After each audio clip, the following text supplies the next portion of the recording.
estamos juntos para mais um Conexão AciUB, um espaço para falar sobre empreendedorismo, para inspirar pessoas através das histórias de outras pessoas. E nesta edição nós vamos conhecer um pouquinho da história da Maria Cristina Mesquita, que é a fundadora, a criadora da Dermac, que, né, antes de tudo é médica, mas que também foi se descobrindo uma empreendedora. E a gente vai contar um pouco dessa história, e para me ajudar aqui nesse bate-papo, nós também teremos o Gabriel Almeida, que é vice-presidente do AciUB Jovem, e a Veridiana Daia, jornalista, apresentadora do Band Mulher, e também membro, né, do AciUB Mulher. Então aqui estamos para esse bate-papo, e eu agradeço a você mais uma vez pela atenção, porque certamente você de alguma forma está vendo um espaço aqui de fato para inspirar pessoas. Então primeiro eu quero agradecer, a sua agenda eu sei que é extremamente apertada para estar aqui conversando com a gente, mas eu queria começar essa nossa conversa, Maria Cristina, falando um pouco mais de você, assim, quem é a Maria Cristina antes de ser empreendedora, assim, como é que você se define? Eu sou mãe de 2 filhos e o universo me deu de presente que esses filhos estão junto comigo. Um é dermatologista, o outro é cirurgião plástico, meu esposo é médico também, hoje já está aposentado. E eu minha vida foi focada na minha profissão. Eu falava para os meus filhos, a mamãe chega muito tarde, às vezes eu chegava 10h30 da noite, e aí eu falei, me chama, fala, mãe, você está trabalhando muito, vem embora. Aí, meu filho é muito engraçado, ele falou assim, mãe, relaxa, você chega em casa, você fala, ó o sapato, vai estudar, vai fazer isso, tá tudo certo. Engraçado, então... e de fato provavelmente não incomodava, né, porque os dois viraram médicos. Não, e hoje é muito harmoniosa a nossa relação, de muita amizade, muito respeito.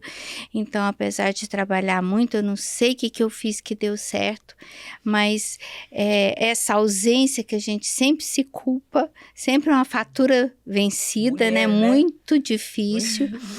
Mas eu sempre dei responsabilidade a eles, então mamãe está trabalhando, mamãe faz isso, você tem que fazer isso. E com muito carinho, muito diálogo, deu certo, tá aí. Sou apaixonada pela medicina, pela dermatologia, que é a que eu escolhi. Então, quando eu terminei a faculdade, eu sabia que eu queria fazer dermatologia, mas aqui não tinha. E eu já era casada há 2 anos, que eu casei no 4º ano de faculdade. E aí, eu tenho que ir para fora, mas como ir para fora naquela época? Recém-casado? Recém-casado, o marido ficar e você ir morar fora. E ele me deu muito estímulo, porque ele chegou para mim e falou assim, eu quero que você faça o que vai te realizar. Não fica aqui para fazer uma outra especialidade que não é a que você queira. Pode ir. E aí eu consegui ir para o Hospital das Clínicas em São Paulo, fui para lá, vinha todo final de semana para dar assistência como uma boa esposa, ficava lá de segunda a sábado, porque tinha uma reunião sábado de manhã que eu tinha que sair correndo da reunião meio-dia para pegar o ônibus, vinha de ônibus, era tudo muito difícil na época, chegava aqui 8h30 da noite. E aí eu ficava só o sábado à noite e o domingo voltava de ônibus, domingo à noite para chegar no hospital até às 7, porque o professor, se passasse das 7h15, ele passava um risco, 3 riscos, você era chamado na sala. E você ficava assim, o professor Sampaio era muito rígido, aquele que passava assim no corredor, a gente tava conversando e passava, ficava todo mundo assim, ó, tudo parado. Então... Mas na época nada é difícil, né? Quando a gente quer e faz o que gosta, tudo foi fácil. E no 2º ano de residência eu engravidei, não pensei que eu ia engravidar, porque a gente se encontrava tão pouco. E aí coincidiu. E quando eu voltei, eu já dei à luz e 3 meses depois eu montei meu consultório, inicialmente na Rua Caiapônia. E a diferença de idade dos meus filhos é 1 ano e 8 meses. E nesse consultório que eu alugava pequenininho, um dia uma paciente chegou para mim e me disse: tão famosa como você está e tão mal instalada. E aquilo eu coloquei aquilo na cabeça, aquilo me magoou, porque era tudo que eu podia, era estar lá. Eu não podia pagar mais, era o começo da minha vida. E aí eu disse a ela: olha, hoje o que eu posso ter é esse. O que importa na minha cabeça é o conhecimento que eu adquiri. Mas você tem razão. Eu vou me esforçar para um dia estar num lugar melhor. E aí ela voltou ao longo na clínica que eu construí, que na época todo mundo achou que eu era louca, né? Mas é que eu era assim, gente, eu não acho nada difícil. Eu pegava o lápis e fazia, eu quero uma sala assim, uma sala assim, uma sala assim. Então, no papel parecia tudo pequeno. Quando tudo construiu, eu não imaginava que eu tinha feito uma clínica tão grande, tá? Que as pessoas chegavam de fora, de outros estados, representantes. No Brasil não tem uma clínica desse tamanho. Mas na minha cabeça era tudo que eu precisava para poder acolher meus filhos no futuro. Mas de qualquer forma, assim, é engraçado, né? É porque essa crítica de uma cliente, né? É uma mulher de ação, né? Que magoa num primeiro momento, mas impulsiona. Incentiva, né? Impulsiona. E ela voltou no consultório. Na clínica não. Na clínica. Eu nunca esqueci, mas ela esqueceu, né? Porque aquilo foi impactante para mim. E a partir daquele momento, eu realmente imaginei que não bastava eu saber e adquirir o conhecimento que eu tinha. Eu também tinha que oferecer conforto para o paciente. Eu acho que foi a primeira vez que ela teve uma idealização, uma inspiração como empreendedora, né? Porque atender o cliente, isso é tudo o perfil de um bom empreendedor, atender o cliente bem, dar conforto, né? Uma instalação que isso realmente possa oferecer o serviço que você pretendia. Isso na década de 80, né? Que eu montei o consultório em 87. Então, isso era muito simples, a gente pensava. As coisas na época, acho que vocês não são dessa época, era tudo muito simples, né? A gente não tinha esse glamour, essa coisa. Bastava o conhecimento do que você adquiria. Mas eu fiquei com aquilo na cabeça e ela voltou depois que eu construí. Tem uma coisa muito interessante que você fala assim: eu sempre quis ter minha clínica. Meu pai me ajudou muito a sair desse consultório pequenininho na Rua Caiapônia e ele construiu uma clínica na Arthur Bernardes, perto de Santa Genoveva. E ali, realmente, quando eu mudei para lá, é que a minha carreira começou a subir. E na época, eu falava que eu só dava prejuízo para o meu pai. E muitas coisas aconteceram, tá? Que não foi o que eu pensei. Eu acho que eu tenho alguém muito especial que vem do meu lado. Eu vou explicar para vocês porque eu tenho certeza disso. Eu fui crescendo profissionalmente e o papai alugava várias salas. E não tinha jeito de eu crescer, porque como eu iria pedir uma sala para um colega para me colocar um laser? Mas como eu teria que pagar aquela sala para o meu pai, aí já ia pesar para mim, né? Então eu dava prejuízo para ele. Mas eu não tinha coragem de fazer isso, então isso me travou por um tempo, porque Foi na época de 90 que começaram a surgir os lasers, né? E aí eu fiquei encantada com aquilo, porque eu comecei a ir para fora, para os congressos no exterior. Tudo muito caro, né? Que era tudo importado naquela época. Tudo, e assistência técnica, muito complicado, mas eu também não tinha sala. Não tinha espaço Eu físico. me lembro que eu fui num congresso me esqueci, na Itália. E foi o jubileu.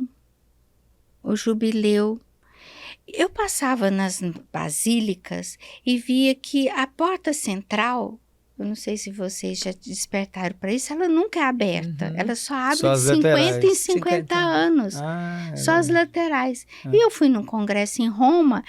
Eu cheguei na Basílica de São Pedro, olhei e falei assim, gente, a porta está aberta, o que está acontecendo? É o ano do jubileu. Eu entrei, rezei e pedi muito para que alguma coisa acontecesse para me mostrar. Eu teria que sair daquele lugar, comprar alguma coisa, mas eu não tinha dinheiro, porque eu estava sempre em dívida, pagando aparelho, pagando...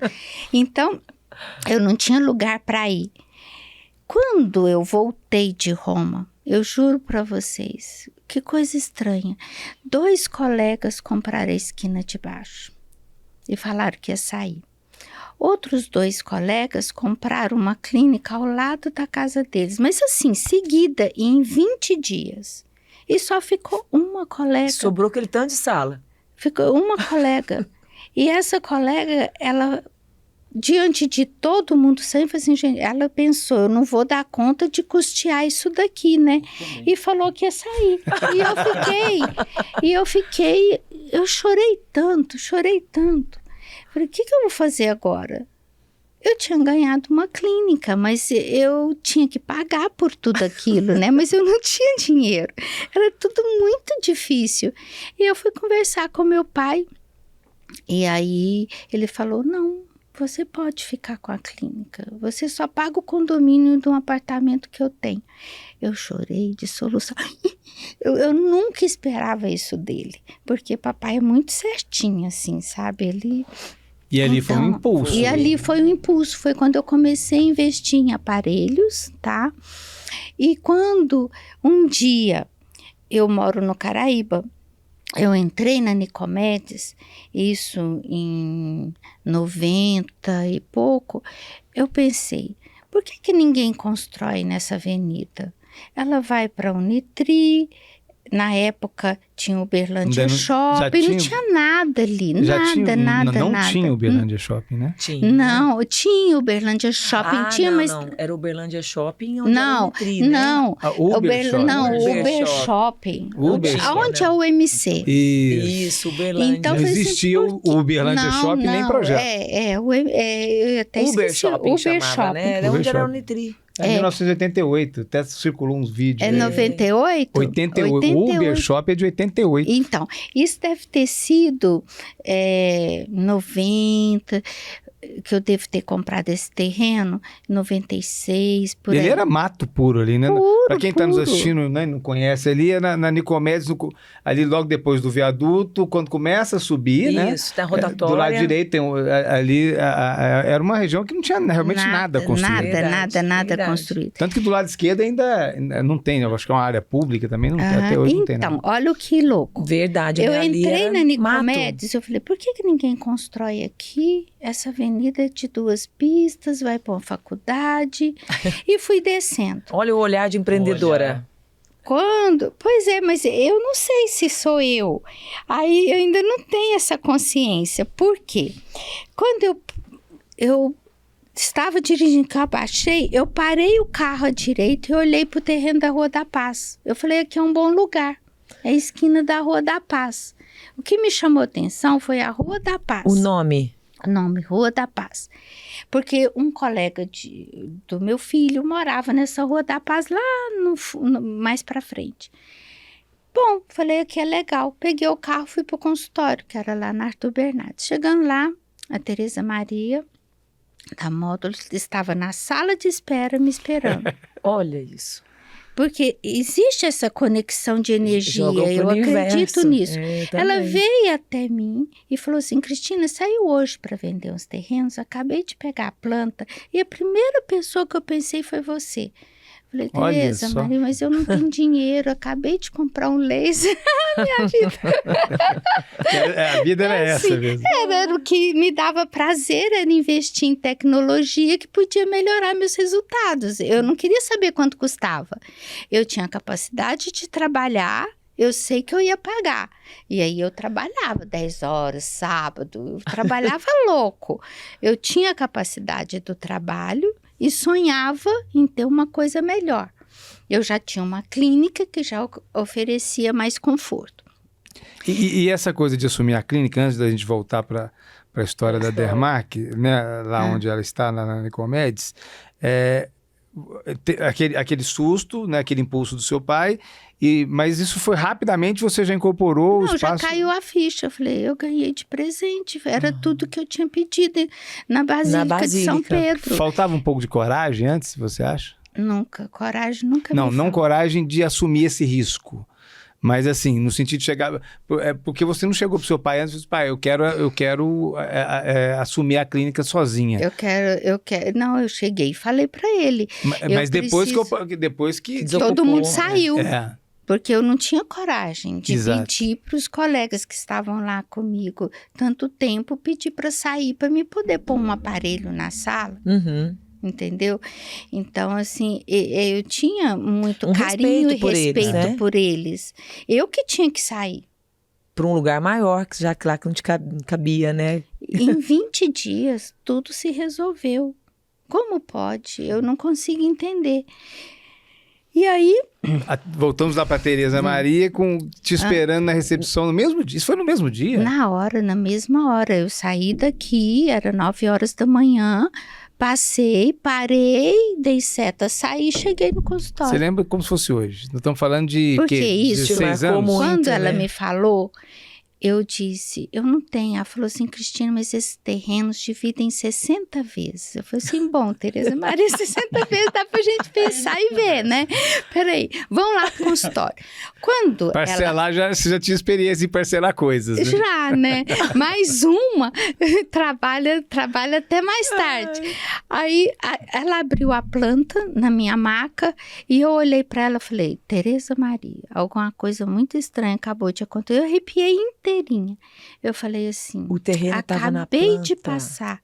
Olha. Não, primeiro ela falou, eu falei, onde é o terreno? Ela falou, Nicomedes. Eu falei, mas onde que é Nicomedes? Não sabia que ela chamava Nicomedes. Ela falou, sabe aquela avenida que vai para o Nitriol? Que ela falou assim, eu falei, não estou entendendo o que está acontecendo. Eu abri a planta e aí mostrei para ela, eu acabei de parar na frente desse terreno da Rua da Paz. Ele está vendo? Ela falou, está. Mas ele não é bom, Cristina, ele é declinado assim, ó. Então não é legal não. O melhor local que tá vendo, porque ainda não tinha vendido nada. É aqui em frente ao Demaic, onde hoje é o Pão de Açúcar. Pão de açúcar. Eu falei, então reserva esses 2 terrenos para mim nesse local. Passaram-se 3 semanas, ela não me ligou. Na 4ª semana, eu liguei para ela. E a escritura, como é que tá isso? Ela falou assim, Cristina, estou morrendo de vergonha. Você acredita que os donos desse terreno não querem mais vender, só Os se do for Pão à de vista? Açúcar. Mas à vista eu não posso, Tereza Maria. E aquele da Rua da Paz? Ela falou... Aquele não foi vendido ainda.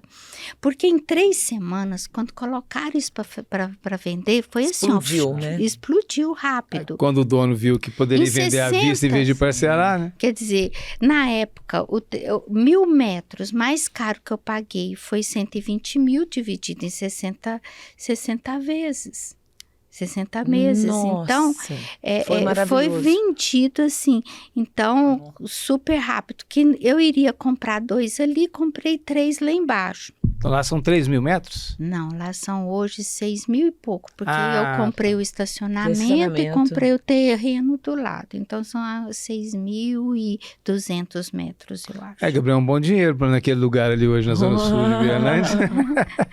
Você vê como que... Quer dizer... Eu acho que eu não tinha essa coisa, porque realmente eu não pensava em construir clínica. Então, eu não quando você, pensava em fazer nada. Então você comprou esse espaço Para investir. Na área. Na área. Não, nesse Pensando primeiro momento não era para construir clínica, você estava muito feliz Estava na... lá feliz, É, né? lá na Arthur tava Bernardes. tudo certo. Eu pensei em investir para os meus filhos. Às vezes eles constroem, até pensei uma casa para cada um aqui na avenida, pensei assim. Mas 2 anos depois minha filha entrou na medicina. Aí eu continuei ainda, ficou o terreno quietinho. Quando meu filho entrou 2 anos depois, na medicina, eu falei, ali vai ser a clínica, na Rua da Paz. E aí eu comecei a fazer o projeto, pensando, por isso ela é tão grande, em 10 anos para frente. Eu vou ter que construir hoje uma coisa para acolher Visão meus de filhos futuro, 10 né? anos. Então, e quando eu fiz, meus amigos chegaram para mim e falaram assim, você é louca de fazer isso. Primeiro, assim, porque é um investimento muito alto, né? Porque era um empreendimento grande para a época. É grande hoje, né? Imagina na época, né? Segundo, porque não tinha cultura do segmento médico ali naquele lugar. Não, nada. É sempre no Martins, certo? Tô falando. Certo, É verdade. tá certo. Aqui era um bairro residencial e que não tinha... Muito interessante, porque... eu não sei se isso é empreendedorismo, mas eu tinha, na época, 800 mil, eu lembro, para construir a clínica, tá? É nada perto do que ela ficou, igual você reformar uma casa, né? Você sabe que... E aí, eu não pensava nisso. E eu não tinha noção do tamanho... Do desdobramento disso. Desse custo disso. Na verdade, na época eu não tinha. Eu tinha vontade.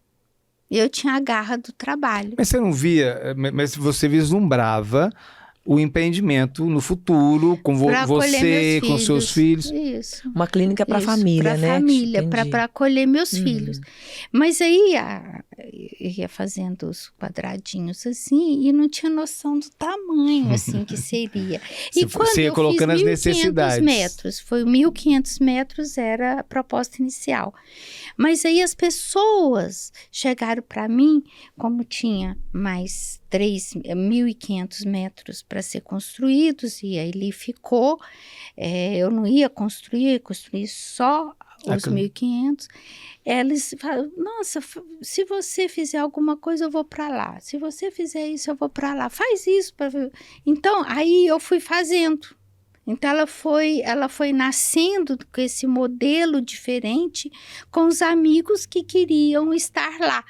Não na área médica, eu pensei, eu vou construir uma clínica, eu vou fazer um espaço para me alugar, para me poder ajudar a pagar o condomínio, que a manutenção é altíssima. Então, isso aqui vai me dar uma renda para mim não ficar tão pesado. Ela tá com dúvida se é empreendedorismo. Ela tá falando aqui de planejamento estratégico, de planejamento de 10 anos. Até hoje, qual empresa faz um planejamento de 10 anos? Tirando empresas hoje que tem uma grande estrutura, né? Então, na verdade, porque 120... a medicina deixa a gente assim, ó, não tem essa noção. Então, mas o que a gente estava falando, assim, muitas vezes as pessoas quando falam de empreendedorismo, imagina assim, a pessoa tendo aquela ideia, com uma visão de futuro, que eu vou chegar em tal lugar. Já pronta, né? Mas assim, várias pessoas que sentaram exatamente aí, o que a gente vê muito, que é antes de tudo muito intuitivo. Sim. É muita intuição. E alinhado com o seu propósito de vida. Isso, percebe? Exatamente, a questão de identidade muito forte. E aí no caminho... Ela vai construindo, identificando oportunidades e crescendo e fazendo diferença. Agora, tem é interessante nessas histórias de empreendedorismo que quase sempre, eu diria que sempre, há alguns gatilhos, né? Aquilo que faz você... A virada de chave. Aí, no seu caso, uma cliente que chegou para você e falou, olha, você tá conhecida, tá fazendo sucesso, mas o seu espaço não condiz com o que você já representa como profissional. Sociedade. Num primeiro momento você ficou até chateado, ofendida, eu diria. No segundo momento você acabou concordando e falou, realmente eu preciso de me mexer.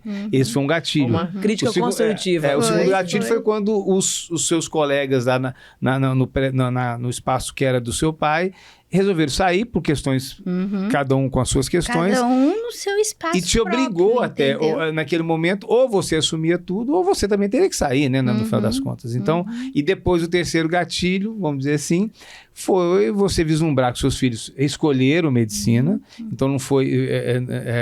que a família poderia crescer junto, né? Exato. E que você sentia, assim, que você poderia, talvez até deveria, já viabilizar um espaço para que eles pudessem ser, né, começarem a carreira, assim como seu pai fez com você, né? Ele também construiu uma clínica para que eu tivesse um consultório lá. Sabe uma coisa que eu vejo que é meio... que é um comportamento padrão de empreendedores que se destacam e chegam assim nessas histórias, é a obstinação em cima de propósitos específicos, né? Então, por exemplo, quando ela fala... Focada, né? Eu já pensava 10 anos para meus filhos, um propósito específico, porque isso já desmembra numa crença muito positiva. Ela teve uma frase que falou, não, eu não enxergo nada difícil. Isso é uma crença muito positiva. Então, é o fazer, né? Exato. Então, o que acontece? Não, eu tinha esse dinheiro e eu não me importei se esse dinheiro ia concluir qual que era o meu propósito. Eu fui lá, eu fiz. Isso é muito presente, né? Em histórias de sucesso, a gente vê que acaba que o empresário, ele se desconecta das dificuldades, ele não enxerga isso. Para chegar no objetivo final. Ele tem uma visão do objetivo final dele. E ali ele luta, ele trabalha 12 horas, ele vai para São Paulo, ele vem de ônibus. É simples, e acha que é simples. Não é simples. Ela falando aqui, parece que... Mas é porque ela tinha prazer no que ela fazia, né? E interessante que depois a gente pode conversar e alongar isso. Eu vejo também muitos traços de liderança.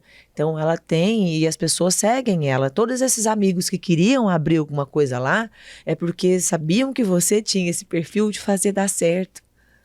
Né, que já era um histórico. Mas assim, o que eu acho também interessante é que a gente sempre fala, né, há um culto à racionalidade, né? A gente fazer tudo de forma muito racional. E na prática, no empreendedorismo, a gente vê que é muito intuitivo. Exato. E se a gente racionalizar demais, muito provavelmente você não vai arriscar. Você não vai ter coragem, né? Você sente isso? É muito, muito louco. Com agora eu posso falar empreendedorismo. Caiu a ficha que há 7 anos atrás, dentro da minha área, eu vi a dificuldade que existia em tratar cicatrizes inestéticas. Eu penso que a cicatriz, por exemplo, o cirurgião, a função dele, ele faz uma intervenção, uma incisão, ele sutura, fica ótimo. Mas a cicatriz inestética, seja ela alargada, hipertrófica ou queloidiana, é do paciente. E às vezes o médico tem dificuldade de abordar isso depois, porque não é fácil. E vinha para mim. E aí meu filho resolveu fazer cirurgia plástica. Aí eu falei, bom, então eu vou ter que fazer alguma coisa diferente para poder ajudar, porque o custo de se tratar uma cicatriz hipertrófica com laser não é barato. Então tem que prevenir. E aí, como eu preveniria isso? E aí surgiu a Anuiscar, que é uma fita, hoje, patenteada no Brasil, nos Estados Unidos, na Europa e na China. Tem FDA, tem Anvisa, tá? E o ano passado é outra coisa. Eu não sabia que montar uma fábrica ia ser tão difícil. Quantos obstáculos em termos de impostos. Burocracia enorme. Olha, eu tenho isso faz parte da minha história. Você montar uma fábrica não foi barato, porque a matéria-prima importada, as duas. Não existe máquina para fazer o que eu desenvolvi. Eu tive que desenvolver as máquinas, tá? Várias viagens eu fiz para fora para poder achar alguém que fizesse essas máquinas para mim. Consegui, em São Paulo, um rapaz que trabalha na Estrela, que foi o que mexe com borracha. Que faz brinquedos. Que ele já tinha uma experiência e ele deu uma Não, ideia. Que rica essa história, né, gente? E aí, mas aí demorou 3 anos e meio para essas máquinas chegarem em Uberlândia. Essas máquinas foram feitas por esse fornecedor de São Paulo? Sim, ele desenvolveu Fez o processo da máquina. Porque essa matéria-prima que eu trabalho é muito difícil, porque é A e B. Mas não é A e B 50-50. E para você impulsionar o silicone, ele é muito espesso. E não tem motor para fazer isso. Aqui no Brasil. Não se consegue. Então, isso foi uma coisa que... Olha, há 7 anos eu tive a ideia. Há 7 anos eu fui atrás de todo mundo, eu conversava com todo mundo, ia atrás de tudo. Consegui uma pessoa que topou desenvolver a máquina para mim. Fizeram as máquinas, chegaram em novembro de 2019. Nada funcionava. Tudo errado. Porque tinha experiência com borracha, não era com silicone. E aí, Nossa. Eu fiquei, já tinha o balcão montado, segundo a vigilância queria, porque queria pôr uma pia aqui, um negócio. Gente, é muita burocracia. Eu não consigo empreender entender no Brasil que as pessoas... é um ato não é só de coragem, não é quase que de insanidade. Exatamente. Bom, consegui passar por essa fase... Chegaram as máquinas, coloquei no lugar. Bom, agora vão começar a funcionar. Botei na tomada. Nada funcionava. O forno não catalisava o produto. Catalisava no centro e não catalisava na lateral. O CNC que faz não conseguia medir a quantidade certa. Porque você tem que vir um, tem que vir o outro. Tem que misturar para poder ir para a placa. Vai tombando e misturando. Esse processo, ele fez certo. Só que a hora que manda não pode mandar um tanto, o mesmo tanto. É diferente. E se mistura tem que ser antes, nas proporções específicas. Certa. E só que ele é difícil. O motor tem que impulsionar assim, um pouquinho de cá. Muito preciso, né? Muito preciso. Você faz isso com líquido, mas com silicone não existe. Tá? Porque a eu não densidade sabia o desafio que eu tinha que fazer. Eu deveria ter parado isso antes, mas falei, não. E isso já tinha um bom investimento já, Rita, né? você nem imagina. Nem vou falar o número. Aí, bom, eu fui muito explorada também nessa porque... Gente, médico é bobinho demais. A gente não entende esse universo de negócios muito, não. Mas tá bom. Não deu certo. Você tá dizendo assim, a pessoa chegava com valor, você não conhecia. Sim, não é o universo, não é esse o meu universo. Porque o seu negócio era...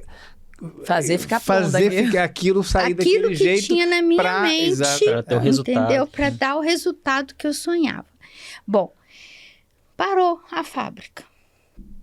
E aí, achei, procurando na universidade, procurando fora e tudo, uma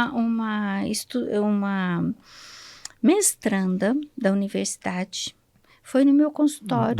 Da UFO. E aí, sempre eu perguntando, né? Porque eu tinha que saber, meu universo era aquele ela cantinho. Foi como cliente, ela foi como cliente. E eu contei para ela, você é do laboratório, você faz pesquisa, olha, eu tô com isso. É o que, da engenharia? É. Química. Não, é... Mecânica. Aí eu tô com esse problema, Ela falou assim... Olha, meu padrasto, ele é PhD em tem forno, temperatura, essas coisas. Eu vou levá-lo lá. Aí ela foi lá e ele falou assim, olha, Cristina, isso é muito complexo. Esse forno seu tem que ser como se fosse para fazer vidro temperado. Olha. Tudo diferente. Aí eu falei, gente, agora, o que eu faço? Onde que eu vou? Lembrei de um paciente da época de 2000 que mexia com distribuidora de vidro temperado. Tenho muita gratidão por ele. E liguei para ele explicando. Ele falou assim, não, eu não tenho mais a distribuidora, mas agora eu só faço forno. Ah, ele fabricava forno? Mentira! Eu falei, gente, sabe quando as coisas têm que ser, o universo te manda. Exato. Aqui em Uberlândia. E ele comprou a briga. Ele comprou, falou assim, não, vou te ajudar, esse forno já está resolvido, esse CNC eu vou te Virou ajudar. Um desafio para ele. Virou um desafio. Ele é muito inteligente e ele está com a gente até hoje. De tudo... Quando então, já estava tudo pronto, um ano depois, foi feito lá fora, foi a vigilância sanitária para liberar. Não é vigilância, como é que chama? Vigilância sanitária é a clínica. É vigilância quando libera para funcionar? Para dar o alvará. Alvará, isso, para dar o alvará. Mas ainda assim um órgão municipal, né? É municipal. Né? Só que para ser fábrica... Aí eles falaram que tinha que é indústria, estadual, papapá, e foi de... Olha, tudo pronto. Depois de todos os desafios, eles demoraram 1 ano e 8 meses para ir liberar o alvará. Minha nossa. Eles não foram, não iam. Eu fiquei louca. Isso parado lá. Parado, tudo parado. Aguardando. Como é uma pessoa que investe tanto, pagando funcionário, que eu tinha uma engenheira química que já estava, que eu já achei que assim, rapidez, começar semana que vem, a gente já está produzindo. Já tinha Visa, já tinha tudo pronto para começar a fabricar. Mais difícil já estava pronto, né? Precisava de uma liberação. Precisava da liberação, não podia começar. Então, assim, olha, perde o município, perde o estado, perde quem está investindo. Não, é uma falta de respeito para com as pessoas. E muitos empreendedores param aí, né? Sim.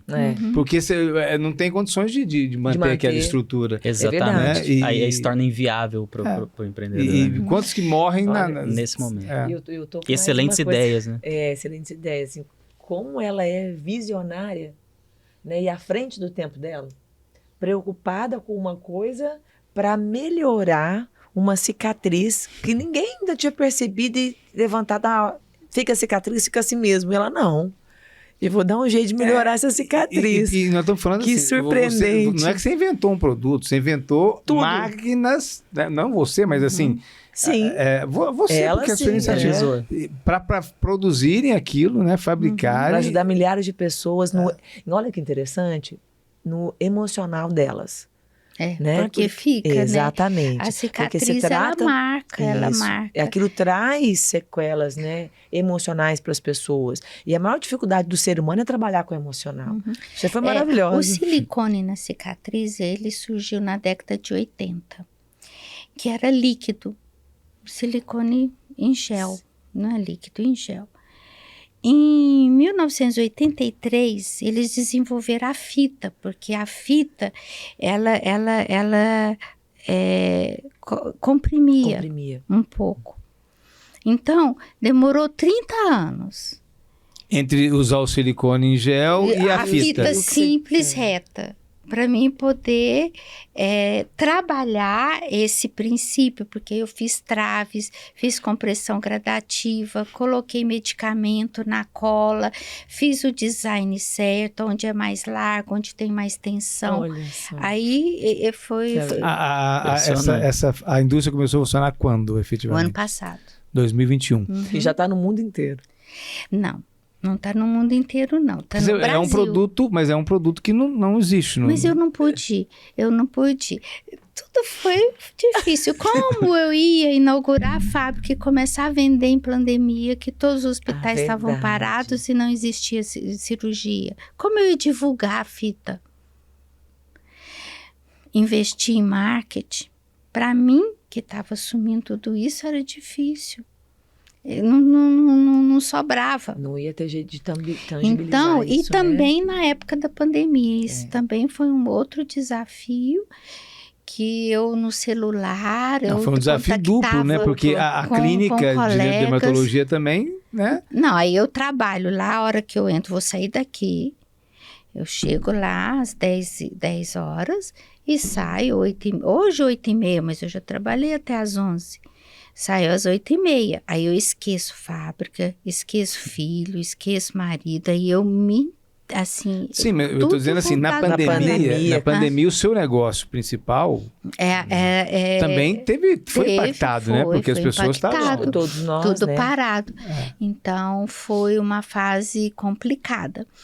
Desafiadora, né? Desafiadora, que ia no contato das pessoas que eu conhecia pelo WhatsApp, conversando, mostrando a fita, os filmes, os princípios ativos, onde ela podia atuar. Semana que vem vai ser o primeiro evento dentro da... Eu já fui, quer dizer, não é o primeiro. Brasília hoje é a cidade que mais consome, mas eu já vendo para Belém, Manaus, para o Sul, Mato Grosso, São Paulo, Rio, assim, poucas de conhecer, que um vai falando para o outro. E Brasília, eu já fui em jornadas de cirurgia plástica 2 vezes, e agora vai ser a Paulista semana que vem. Então, a gente está começando agora a divulgar o produto. Mas no mundo não tem nada parecido, né? Não, por isso não que eu já tem. tô lá, já por tô isso vendo que lá já na tem frente. patente. É o próximo passo. É o próximo passo. Por isso que já tem patente. Quando eu vi que não existia, eu já falei, bom, então eu vou cercar, né? Porque por ser diferente, eu vou blindar. Pois é, isso também é muito empreendedor, Muito. Né? Tem uma visão de futuro, assim. Visão de futuro. Porque, né, pensando que, por mais que a base, a origem, é resolver um problema, né? Melhorar a vida das pessoas, também como que eu faço isso de um jeito que eu consigo viabilizar como negócio e numa perspectiva até de uma visão internacional. Assim. Então, isso eu acho que também é um traço muito... Mas o que você estava dizendo antes, assim, hoje você já se vê como empreendedora? Eu falei assim, não, de fato, as pessoas falam para mim, parece que realmente eu sou. Né? Não, quando eu inaugurei a clínica, eles falaram, isso me feria. Eu falava, eu não sou assim, porque para mim, antes, mas antes eles chamaram de doida, de maluca. Era fazer uma coisa visando que você vai ganhar com aquilo. Ah, tá. Era uma visão. O seu conceito de empreendedorismo que estava desajustado. Era que estava desajustado, porque eu não me via. Eu falei assim, mas tudo que eu fiz foi pensando nos filhos, em acomodar melhor, então uma sala de descanso, sempre pensando em fazer melhor. E eu não me via, agora eu já me vejo. Olha, eu me vejo por conta da fita. Porque eu falei, gente, olha que legal, eu construí uma coisa que não existe, tantas dificuldades eu passei. E aí ainda estão falando de inovação, né, Gabriel? E assim, eu já estou pensando que além de empreendedora, ela é uma cientista. Porque muitas vezes a gente ainda tem um senso comum, talvez, que inovação é uma startup, né? Ou tem que criar alguma coisa celular. Também, né? Isso aqui é 150, sei lá quantos % de inovação. Ela identificou uma dor, uma necessidade assim muito forte, latente, e criou algo e todos os meios para construir esse algo que não existia no mundo. E foi patenteou isso. Poxa. E assim, isso é uma coisa que a gente discute muito quando a gente fala de inovação, que as pessoas às vezes acham que só é inovação quando você cria do zero. Nesse caso foi, mas não necessariamente. Às vezes a inovação está na verdade, ela melhorou uma coisa que já tinha, né? Existia uma fita que ela falou, isso não serve, isso que precisa ser melhor. É que nem o Jobs fez com o celular, né? Pegou aquele celular e falou, olha, eu posso fazer melhor. E criou o iPhone. Mas, de fato, né? A inovação pode ser uma melhoria de processo. Melhoria de processo. Pode ser uma melhoria de produto. Não necessariamente. Nesse caso, é mais uma melhoria de um produto. Então, criou-se um produto do nada, assim, né? Completamente inovador. Não é a mesma matéria-prima. É diferente, ela melhorou, porque a matéria-prima que tinha não fazia o que eu tinha imaginado, então eu tive que ir atrás de matéria-prima, e aí não tinha aqui, e aí também demorou muito. Eu fiz teste com matéria-prima da Alemanha, dos Estados Unidos e da China. Então, uma parte é da China, que foi o que foi melhor, e a outra parte é americana. Maravilhosa, né? Eu lembrei do Originals, um livro do Grant, que fala exatamente isso. A partir de uma coisa que está posta, você vê como que aquilo pode ser melhorado e você faz uma outra coisa a partir daquilo, com outra função muito melhor, superando, né? Que é o exemplo que a gente deu aqui agora do telefone. Foi isso que você fez. Você acha que esse novo negócio tem potencial para ser maior do que o original, né? A parte de clínica? Olha, eu vou ser muito sincera para você. O que Deus me deu, eu já estou satisfeita. Eu não preciso de casa, porque eu já tenho minha casa. Eu não preciso de carro, porque eu já tenho meu carro. Eu não tenho ilusão de joias, não tenho ilusão de nada. O que eu tenho 63 anos, tá ótimo para mim. Tenho 3 netos e tá bom. Essa fábrica é pro outro. Esse é um compromisso que eu tenho desde o dia que eu vi o potencial que ela vai ter. Porque eu estava falando com ele. O que vai me dar prazer é formar pessoas. Pegar aquele menino que está lá, que não tem como sair, é difícil demais quando você não tem condição financeira, você não pode estudar legal, você não tem como fazer, mas ele tem um sonho, e se não acha alguém para poder dar a mão, ele não vai conseguir. Então, esse é um compromisso que eu tenho, tá? Essa fábrica é para acolher o outro. Tanto a parte psicológica, de prevenir uma cicatriz inestética, que eu acho que é muito bom, porque para mim, como dermatologista, se eu fosse pensar em financeiro, eu trabalho consertando, melhorando o que o organismo trouxe de defeito. Você tem uma ausência de uma substância que não para o tecido de crescer, ou que você não tem a aderência correta. Então, eu trabalho com isso. Eu investi em laser para melhorar isso. Mas eu sei o quanto isso é doloroso, o quanto isso é dispendioso. E a fita é barata, é R$100 e poucos. Você evita uma cicatriz inestética. Tá? Então, dá acesso às outras pessoas, de poder cuidar desde o início. Ela vai deixar um legado, né? Isso é muito maravilhoso. Quando a gente pensa assim, na nossa trajetória de vida, tudo que você foi fazendo, né? Galgando ali aquela pirâmide da ascensão do ser humano, e você chega na autorrealização, que é você deixar uma coisa. Então, quando você for embora, e todos nós iremos um dia, isso vai ficar, né? Isso vai ficar, é um legado para a humanidade. Isso, para mim, é autorrealização. Isso é maravilhoso, parabéns. Num nível realmente muito admirável. E é engraçado que nós estamos aqui conversando, já tem 50 minutos, já que nós estamos batendo papo aqui, a gente nem viu. É tão gostoso ouvir sua história. Eu fiquei emocionada, viu? De verdade, de ver como que você lida com tudo isso, como você trabalha tudo isso dentro de você. Fiquei mas eu ia falar o seguinte, a gente falou aqui de 50 minutos, e a gente não em momento nenhum a gente falou sobre o fato de você ser mulher.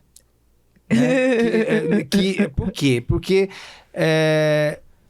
é mais difícil para a mulher no mercado de trabalho, via de regra, né? Tem melhorado, né, Veri? Mas ainda é um desafio muito grande. O fato de você ser mulher, em algum momento você sentiu que isso apresentou mais dificuldade? Quando você, por exemplo, você citou que foi explorada, sentiu que muitas vezes foi explorada. Isso teve a ver com o fato de você ser mulher? E às vezes a gente nem percebe, né? Isso. Eu não tenho muito essa noção, porque na minha área, a dermatologia, é mais mulheres, né? Então, assim, eu não vi essa dificuldade, não. Mesmo quando eu já estava na residência em São Paulo, tem muitas mulheres na dermatologia. Na indústria, eu questiono, falo assim, nossa, quanto tempo eles demoraram para liberar? Quanto uma coisa custa X, para mim custa 2X, entendeu? Então, mas eu não tenho muito essa noção se ser mulher é tão mais difícil. Em relação a outras pessoas, porque quando eu vejo que eu bato na tecla, eu falo, e a pessoa não aceita o que eu falo, aí eu chamo meu marido, vem cá, fala grosso e resolve isso daí. Tá acontecendo aí isso, você isso consegue e isso. perceber. Aí nesse momento você percebe que faz diferença. Ainda faz diferença. Sim, faz. Infelizmente, né, gente? Mas tem melhorado? Você acha que isso, ou não, é muito lenta essa melhora da mulher de não ter essa diferença na relação ser homem ou ser mulher. Você Na relação comercial, né? Nas relações comerciais mesmo. Assim. Você acha que tem melhorado ou não muito? Nós estamos falando de 35 anos de trajetória profissional, no seu caso. Dentro da dermatologia, não. Eu não vejo dificuldade. Sabe? Mas quando você vai para outros segmentos... Agora, esse outro segmento tem 1 ano. E a construção desse outro segmento, realmente, eu tive muita dificuldade. Eu não sei se as pessoas não sabiam, desenvolver uma coisa, cresceu na ideia deles de fazer alguma coisa, e eu que também não sabia nada. Acho que por não conhecimento. Por não conhecimento, eu acho, da minha parte. Mas tudo deu certo, tá aí. Eu sinto extremamente grata e eu tenho certeza que ao meu lado tem alguém muito especial. Às vezes eu falo obrigada, meu Deus, porque não foi fácil. Mas eu também não sinto esse peso. Eu sinto quando gratidão. Olha para trás, né? Falando do segmento médico, né? Assim, a indústria médica tem mudado muito, e muito rápido, e sendo muito impactada por questões tecnológicas. O seu segmento sempre foi muito tecnológico, né? Você mesmo fala dos lasers desde a década de 90. Exato. Né? Mas mudou muito. E muita gente, muitas especialidades, inclusive, mudaram assim, de forma radical. Ao mesmo tempo, a pandemia voltou a botar uma atenção muito forte para o segmento de saúde e acabou impulsionando muitos desses segmentos. Como é que você vê o seu segmento, o segmento médico, não só na sua área de dermatologia, mas de forma global, vamos dizer assim, olhando para o segmento médico de uma maneira geral? Como é que é a sua visão, pensando aí no futuro? Hoje eu tenho dificuldade de ver o presente, porque sempre, hoje, é muito financeiro, é muito. O que você pode deixar? O que você pode, sabe? Então, essa geração nova, elas se preocupam muito pouco com o outro, tá? Então, eu tenho dó, às vezes. E a minha área hoje, ela está invadida por várias especialidades. Tem enfermeiros fazendo procedimento, fisioterapeutas, biomédicos, dentistas, sem uma formação. Tá? A minha formação é dermatológica, eu gosto de dermatologia, eu gosto de doença, mas também eu nasci na época, assim, quando eu fiz residência, eu já tinha uma visão, por exemplo, dentro do HC, ninguém podia falar na área estética, dermatologia era doença, em 1984, era só doença. E eu falei assim, gente, mas essas esteticistas falam que elas têm creme para ruga. Como creme para ruga? Tudo que eu sei cientificamente, creme nenhum tira ruga, mas eles vendem como creme que tira ruga. Então, escondido do professor e de todo mundo, eu me matriculei no curso de estética, na Paiô, né? Porque eu queria entender esse outro universo, entendeu? E aí eu fiz o curso de estética e aí nasceu junto nessa época a cosmiatria, que é a parte da dermatologia que olha essa parte, porque antes não existia na década de 80. O dermatologista era muito separado do esteticista, ele era só doença, e aqui ela fazia limpeza e passava creme, fazia massagens. Então, quando eu tinha visão e levei as minhas colegas para esse lado, surgiu, na época, em São Paulo, a cosmiatria. Então, essa Gente, geração prestando atenção antiga, nisso? Praticamente estética começou com ela.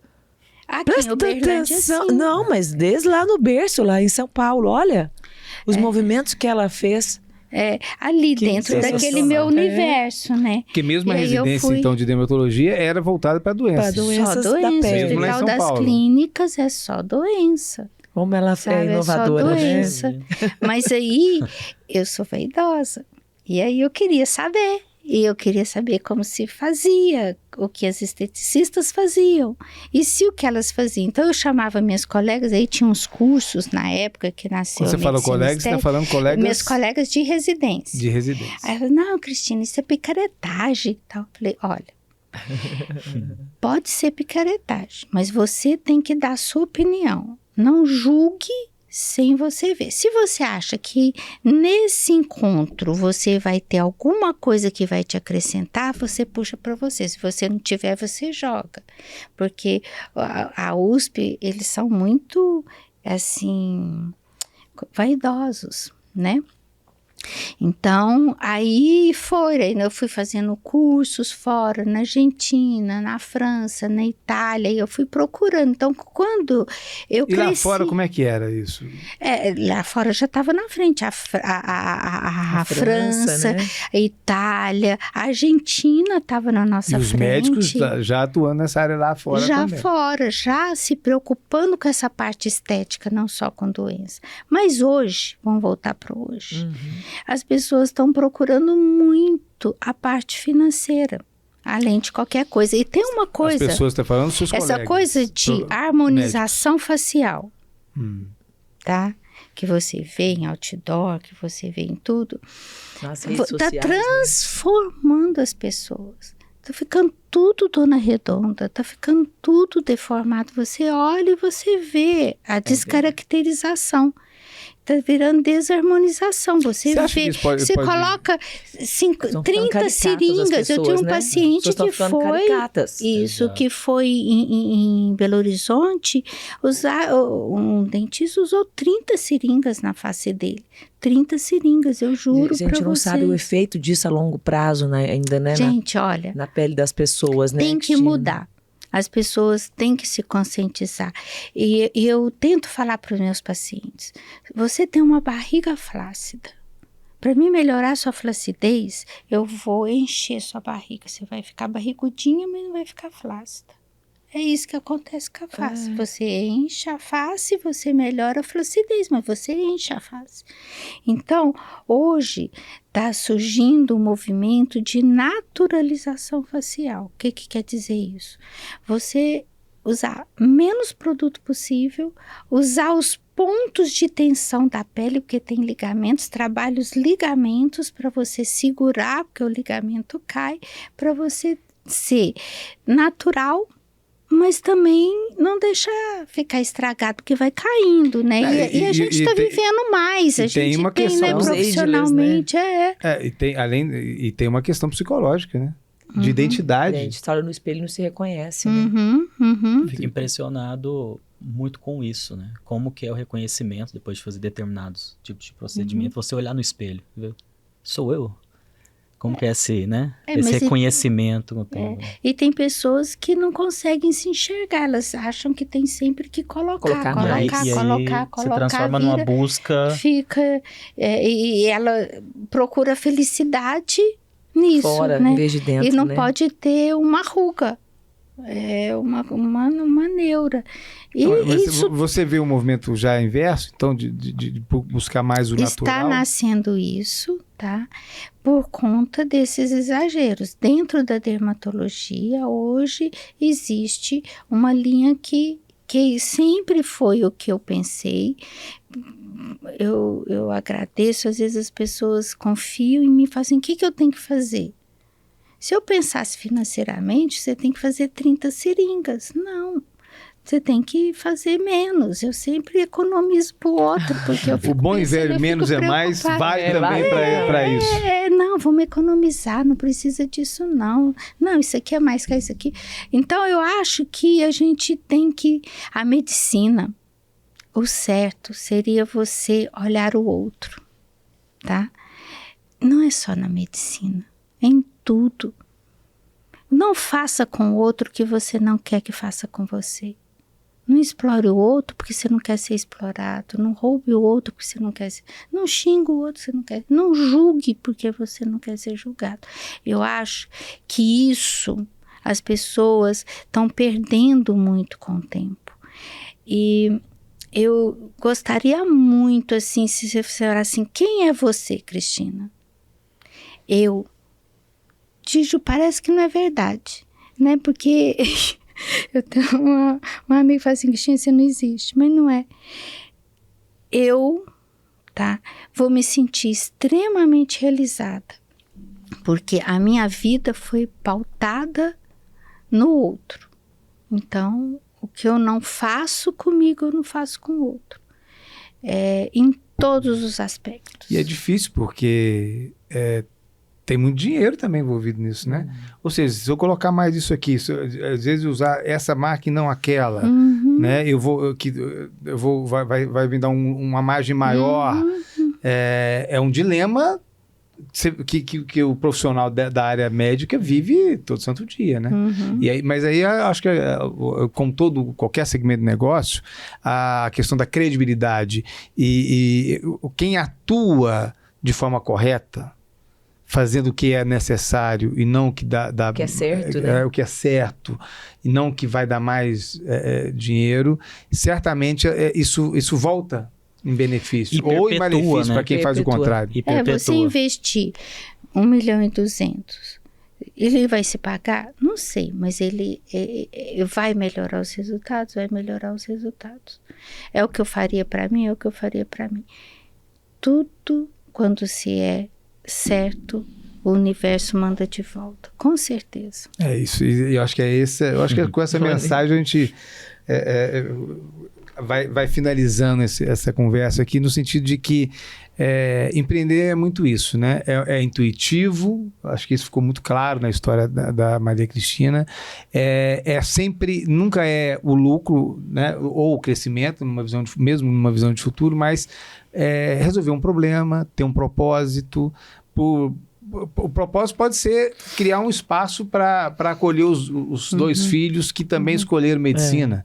Mas o propósito, no final das contas, sempre vai ser ajudar o outro, porque eu acho que isso é a essência da sua profissão. Então, essa é ela, né? A Maria Cristina Mesquita. Uma mulher visionária, à frente do tempo, que não sabendo que era impossível, foi lá e fez, né? Bem ela isso. Atrevida. Bom, eu quero agradecer a sua disponibilidade em bater esse papo com a gente aqui no Conexão SIUB. Muito rico, né? Obrigada. Foi uma honra estar aqui com você. Obrigado, Gabriel, também. Nada é por Muito acaso, obrigado. foi bom, Extremamente inspirador. Com certeza nós vamos voltar agora para os nossos negócios. Quem estiver assistindo a gente vai ter uma injeção de ânimo e vai começar a rever alguns conceitos, talvez, também. Muito bom, parabéns. Acreditar, né? Acreditar. Acreditar.